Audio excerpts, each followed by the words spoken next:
So let's go with it. Yes, and thank you so much for doing this. So, considering it's a Sunday, I really want you to let you get back to it. So, can I just play the questions and can I ask you them? Yes, you can. I'm just going. Carolyn said, "Is it still working?" Just letting her know. Thank you. Sure, I'm going to let her do the same thing.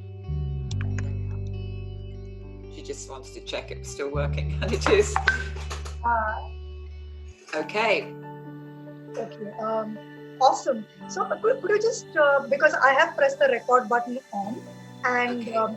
could you just briefly tell what are your upcoming programs? Because I'm going to put this up on YouTube, and if anybody is wanting to explore, they can. Okay. Yeah. Well, I'm gone to online programs because of the lockdown pretty well everywhere. So I'm running an online practitioner Okay. and a master practitioner and a trainer training. Okay. So I'm going to do all the main levels of certification. So the online practitioner starts on the 25th of May. Okay. I'm going to do it over time, so there's time for people to reflect on things. It'll be approximately an hour a day, weekdays, for 3 weeks. So I'm actually going to work right through. I mean, I might vary it, but I'm going to work through all topics in my book. Wow. Okay. Okay. That's awesome. So you're So that's starting. Yeah, it's quite a bit. It's Okay, I'll quite see a how different it is. style to my usual style, which will be interesting for those people who've experienced me Yes. training in person, to see me like do things in a kind of linear fashion. But undoubtedly there'll be dips in and out to various things en route as well. So yes, so that's what I'm doing. So 3 weeks, 1 hour a day, all weekdays. Weekdays, yes. Okay, awesome. And after that would be master pack. Yes, I might overlap them. I'm going to see how it works for me doing that every day, because I've got very used to this time. So it's not a lot of time in a day, but it still will be in my thinking. So there's a chance I might overlap the start of the master prac with the practitioner. But I also recognise that some of the people doing the practitioner may want to do the master practitioner as well. Yes. So it might make more sense to do it subsequently, do one after the other. Wow, and that will be followed by the trainer program, or that will Yes. also overlap? Okay. Again, I'll see how that goes. But yes, so, and I have explored trainer training online before, because people say, how on earth can you do that? But, having people, for example, video sessions, and there are elements of the trainer training which we can explore in person online. I think, if people have the principles and they can give examples of what they're doing, then that works. Awesome. So it's interesting, especially the trainer program. Personally, Yeah. I'll probably connect to you and see if I can explore being a part of it. So, Great. yeah. And I thought I'll also put it up on the slide while the video is going on, so that if anybody wants to get in touch with you, they could do that. And I shall give your the Soonite ID. Is that okay with you? Absolutely fine. We're just putting up the details on my website at the minute, because I announced it on Facebook initially. Yes. And I had a lot of response to it, so I kind of paused there just to handle the response I was getting. So I haven't put it on anything else like LinkedIn or anything. But all the details are just going to go, because I've been sending out details via Google Groups. It's a complete learning for me, that like I've not used Google Groups before. But it'll be all on the web probably in the next few days, actually. Awesome. So can I start with the questions? Of course. Awesome. So what I'm doing is I'm going to share the screen, so that for the viewers there's also completely laid out as well for you, and you could answer that for us. And thank you for that. Okay. So here's the first question. Rahul probably has seen the rapport video, and you know your chapter best, of course. And this is Yep. his question: that when he tries to build rapport, he sometimes gets snubbed, and they just ask him to come to the point. So Yes. he's So on this. So Yes. what that says is that he's got a very interesting understanding of what rapport is. See, if somebody's saying get to the point, then to get to the point would be rapport. It's about fitting with or creating a connection with somebody, whatever their style is. It doesn't, I think some people think that, and maybe Rahul, I don't know if he thinks this, thinks that, oh, it's about chatting and, you know, doing kind of small talk. Well, it's not if you've got somebody like that. It's about finding the style that works for the person that you are dealing with. And if that person wants you to come to the point, then coming to the point is probably, I mean, the test is in the response, then coming to the point is going to be the way in which you build rapport, very probably. Awesome. So if I have to just quickly summarize, so in this situation, coming to the point itself would mean that the rapport is being built. Well, it could do. I mean, the test is in what happens, and that's the important thing, is that you find out what works. But if what you're doing is not working, well, it's like do something else. But usually the cues for what to do are in the other person's style. Right, right. And this person's telling them, do this. This is what I need. You know, it's like that.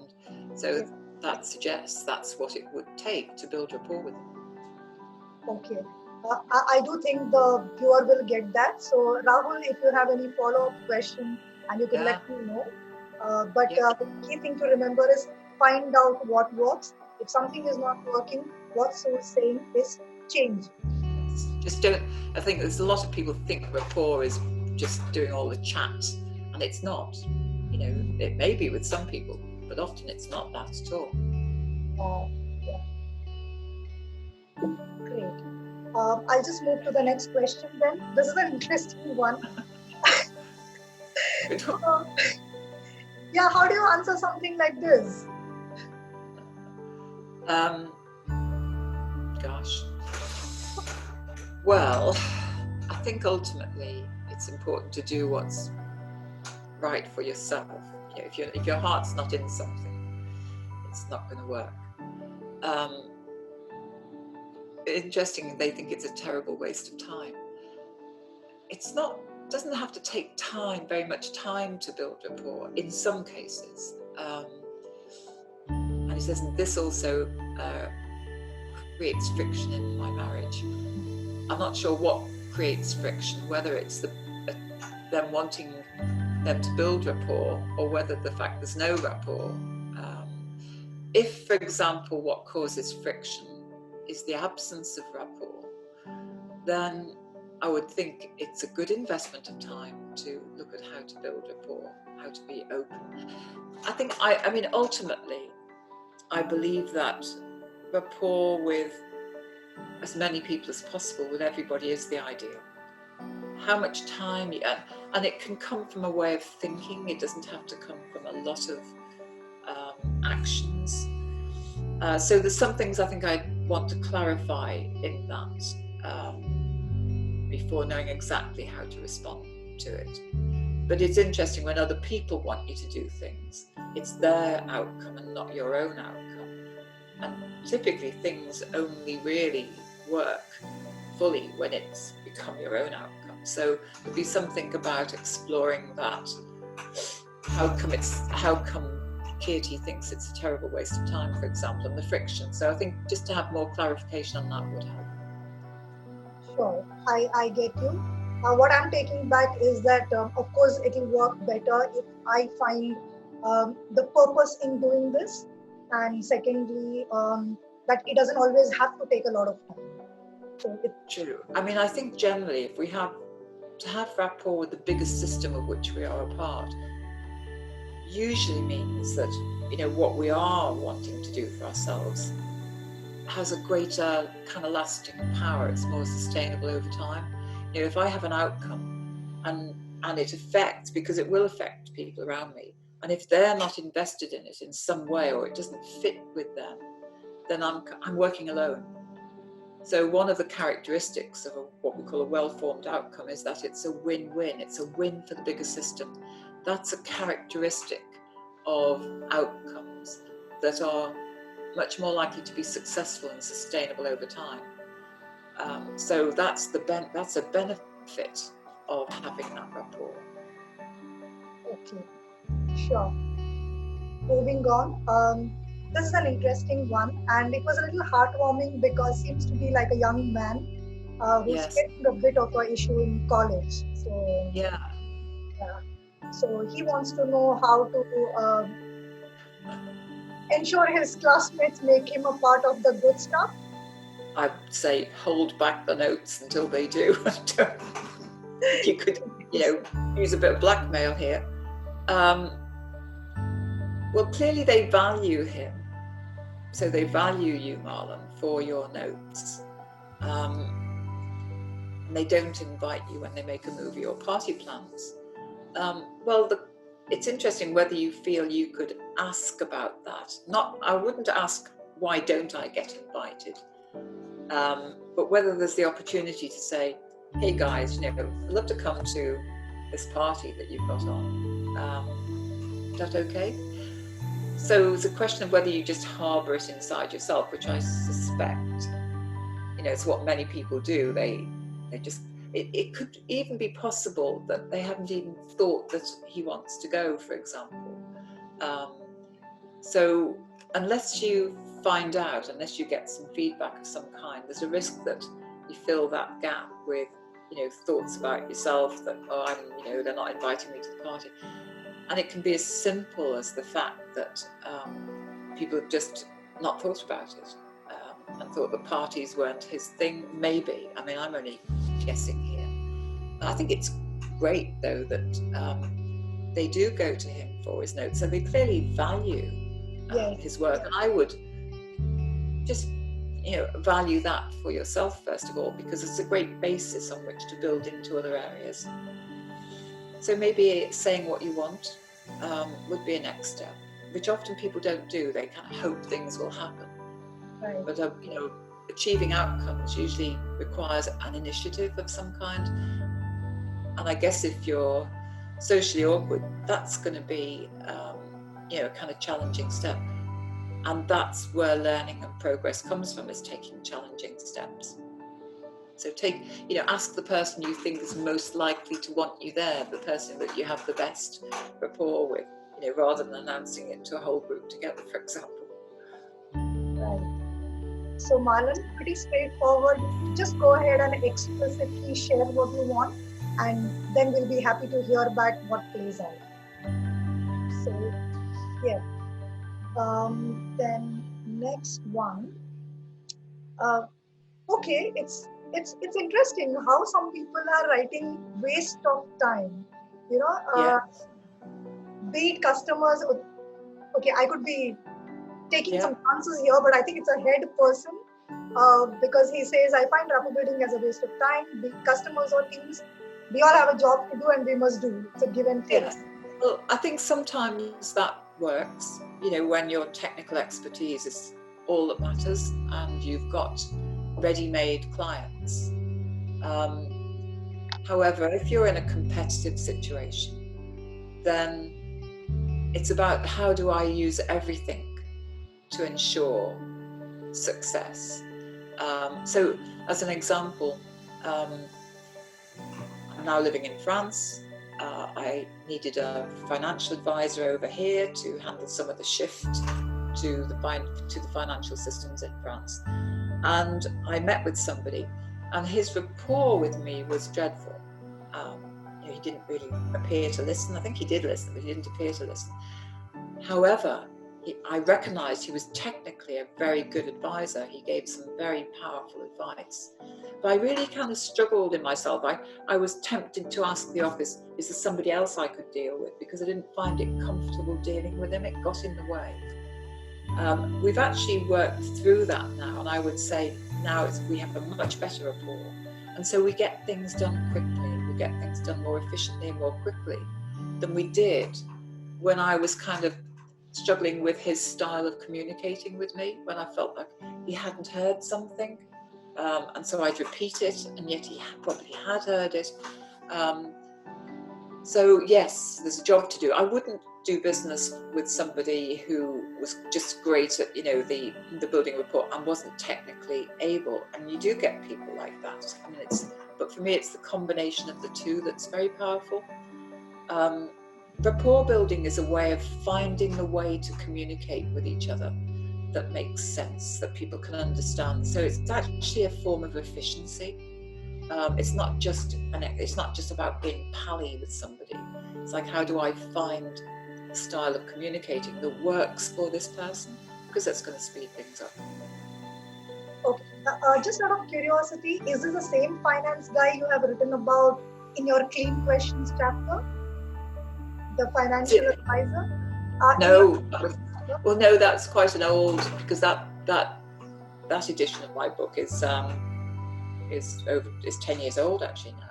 So no, it's a very recent one actually. Okay. I mean, it's interesting, isn't it? It's financial advisors, so both examples. There are certain professions, and this is a generalization, where a mismatching style is useful. In some parts of IT where people need to be able to spot bugs in systems, and often in finance people need to see imbalances and things that are not correct. The problem is when they transfer that approach to being with other people, that's when that doesn't necessarily work. That mismatching style can be quite aggravating for people on the receiving end of it. So there are certain very specific roles where rapport building isn't a high priority or a high skill, but that's a huge generalization. But it is the way in which people in those professions can set themselves apart, really stand apart from the rest. So it's a great opportunity. So I suppose whatever you shared, this person will find reassuring, because somewhere it's okay, and a mismatching style is all right, and yes. till you find your sweet spot, yes. See whatever. I mean, if what they're doing is working for them, then fine. Yeah. Like, do it. Cool. The next question would be, okay, this although one person is asking it, even I have personally experienced this. So I feel like my team takes me for granted when there's too much of rapport, and then I can't drive the tough things. Right. Yeah. So I happen to know this gentleman too, and he's someone who got promoted among the first. Yeah. So that's where I believe he's coming. That's one of the most challenging transitions in work, when people have been with peers and then they're promoted, and how that is managed is often not very well in organisations. People are just put into this new role, and it's quite different. You're not one of the guys or girls anymore in the same way.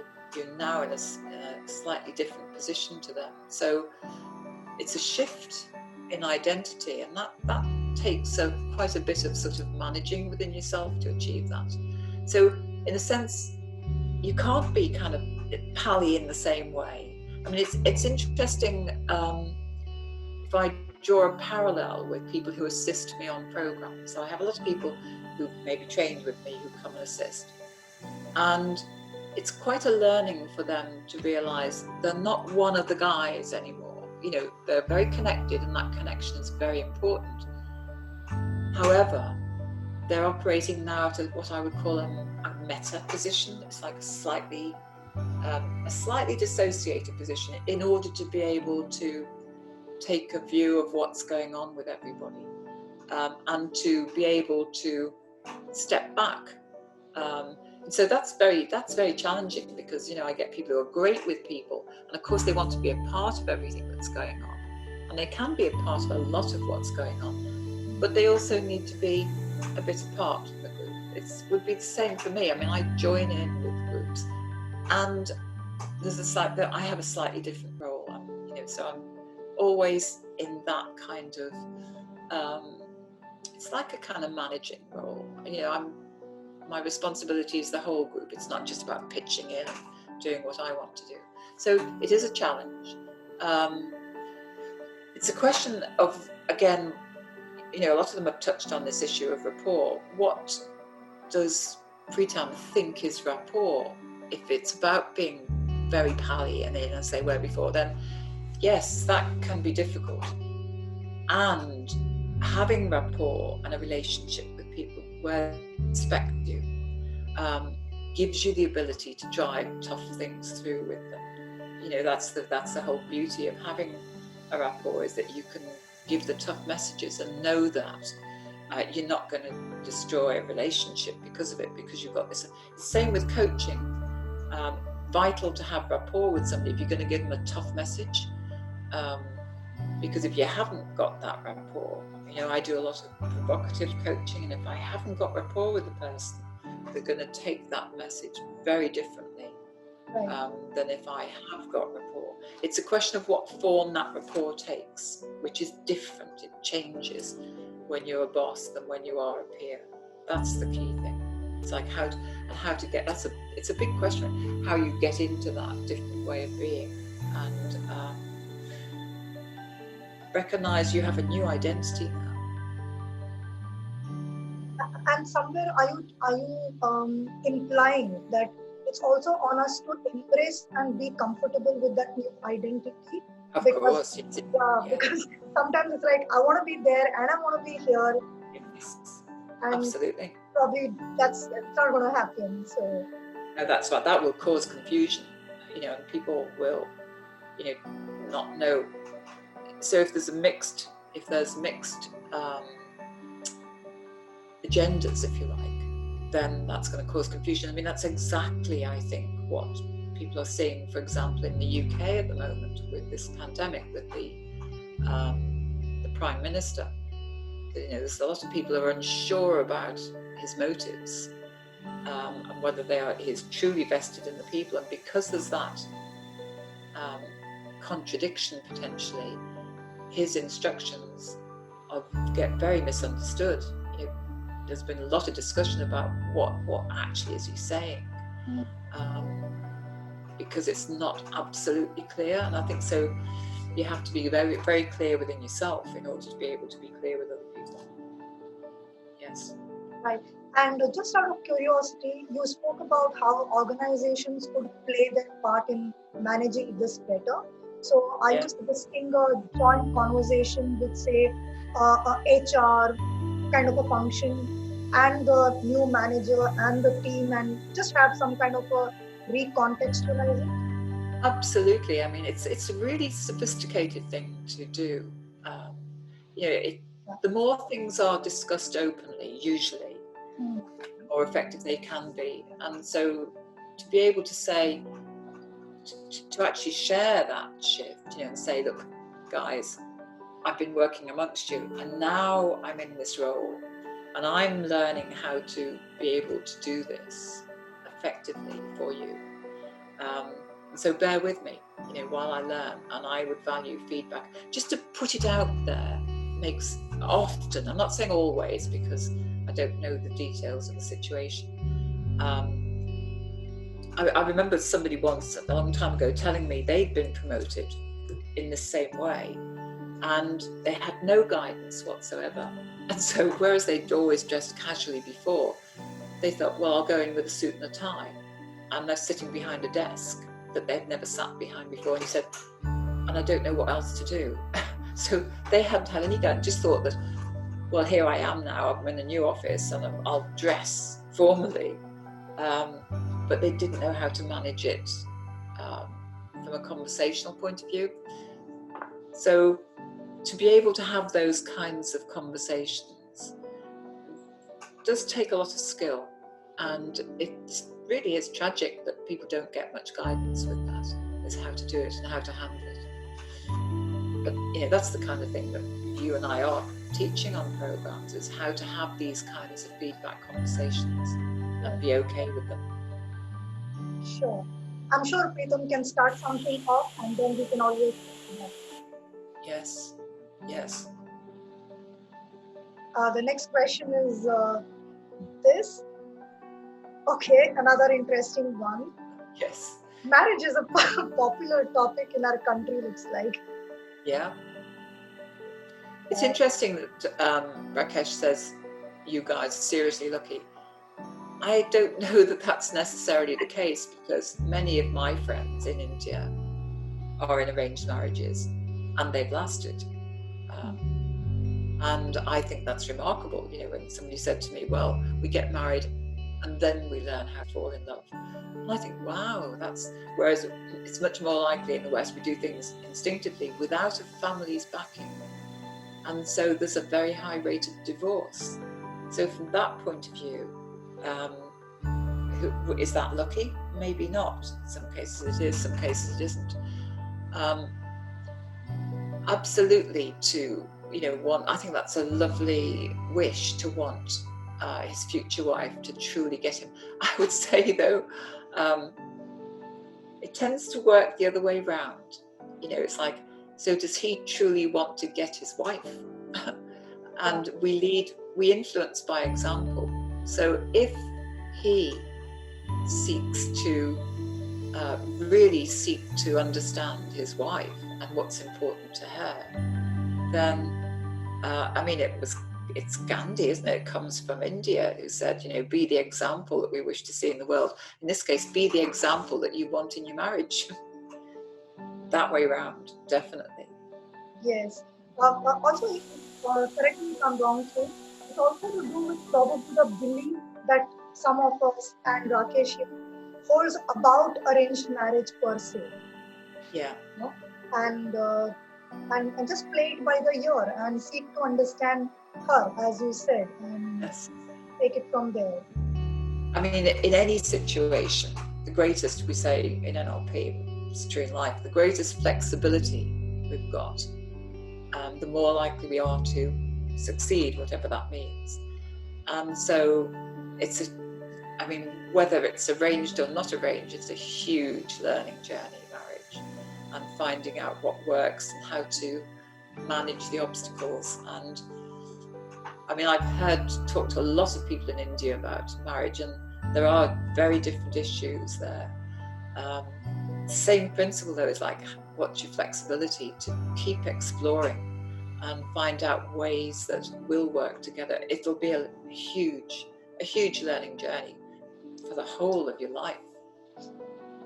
True that.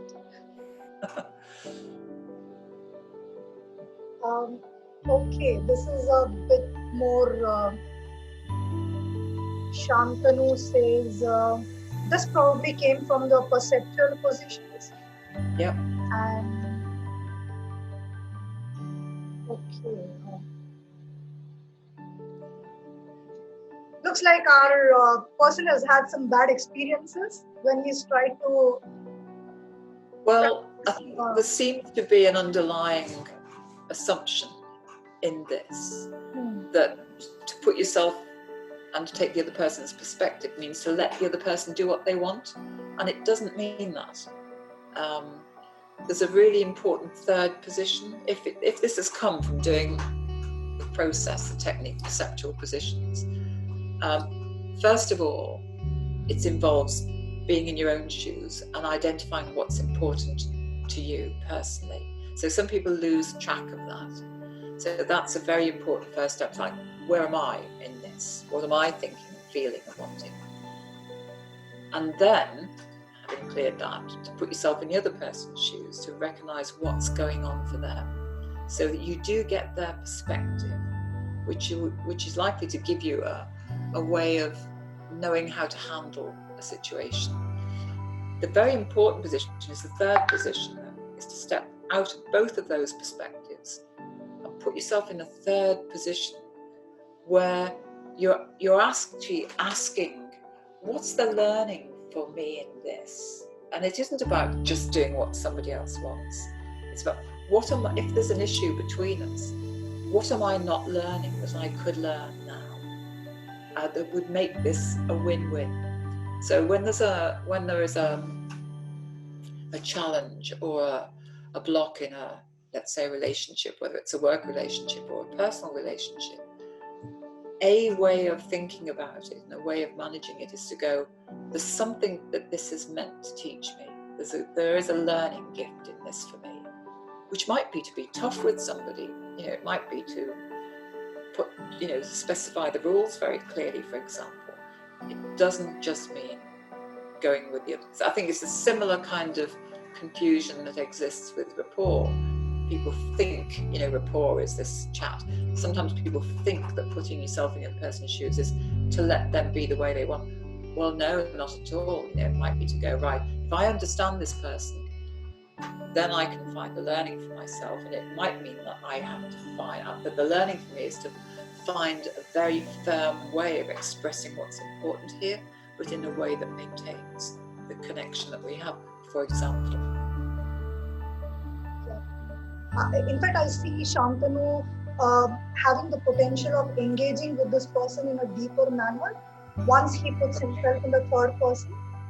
Yes, the third person's key, because you're saying, what's the learning that I am being offered here? Not by the person directly, there's not the other person's thinking. It's what we call the unconscious positive intention. It's like saying, unless, let's call this person Fred, for example, unless they take the learning that this situation with Fred is offering them, there'll always be a Fred. They'll repeat that pattern with other people. That's the key. That's why it's so important to find out what am I being given the opportunity to learn here. Yes. And Shantanu, please don't stop believing in others. Stay in touch with us. That would be a little harsh, I would say. But could you put that in the positive, Anita, rather than what you do not, what you think That you should not do? in perhaps continue believing that others will always have a positive and unconscious positive intention. Well, not the other. It's not believing that the other person has a conscious positive intention, because they often don't. But believing that in the situation there is an unconscious positive. That's very different. Right. So it's not saying, oh, this person wants me to learn this. No, they probably don't. They probably just want to work at home or whatever. It's like, what is the universe telling me is the learning that's available to me? That's the difference. Sure. That's the scary part about talking to you and Ramesh. I become painfully aware about my filters through my conversations. But yeah, that's a good thing. It's a good thing. That's learning. Yes, it's learning. Okay, Priyanka, sorry, my heart goes out to you. But yeah, let's find out from Sue what she has to say. Gosh, yeah, husbands, hey. Well, it's tricky. You can use perceptual positions in the same way as I've just described for the previous question, in order to find out, to understand at a deeper level, where is my husband coming from? Yes, because sometimes the most powerful learning can be from accepting the feedback that we get. But most people aren't very skilled at giving it, and to get criticism in all matters is very debilitating usually. It's very, people lose confidence in themselves in that situation. It can be, a way of somebody keeping control in a relationship, which isn't a good place to be. So it can be very tricky, because it's a question of what are the possibilities for you? What happens if you, for example, stand up to that? Supposing the learning is for you to, I would say the main thing is to find a way of finding that peace in yourself so that you can dissociate from the criticism. If every time you're criticized, it's and I can understand why it would, it hurts. If every time and that's repeated, you're going to feel diminished. And so the key thing is, how do I find a place of, how do you, Priyanka, find a place of strength within yourself? so that you can almost resist, resist passively till you find that place where, if it's possible to talk about this, and I don't know that, sometimes it is, sometimes it isn't, then you're in a place to do it. Whereas if you try and talk about something like this with somebody when you're feeling in a really, really not okay place, it usually doesn't work. It just becomes emotional. So it's like, what can you do, and who can you turn to support you in finding that inner strength? People do find inner strength in the most extreme situations, and it's a challenge. There's no doubt about it. That's a challenge, and I can understand why she'd be getting fed up. And there may be, you have to say, and what's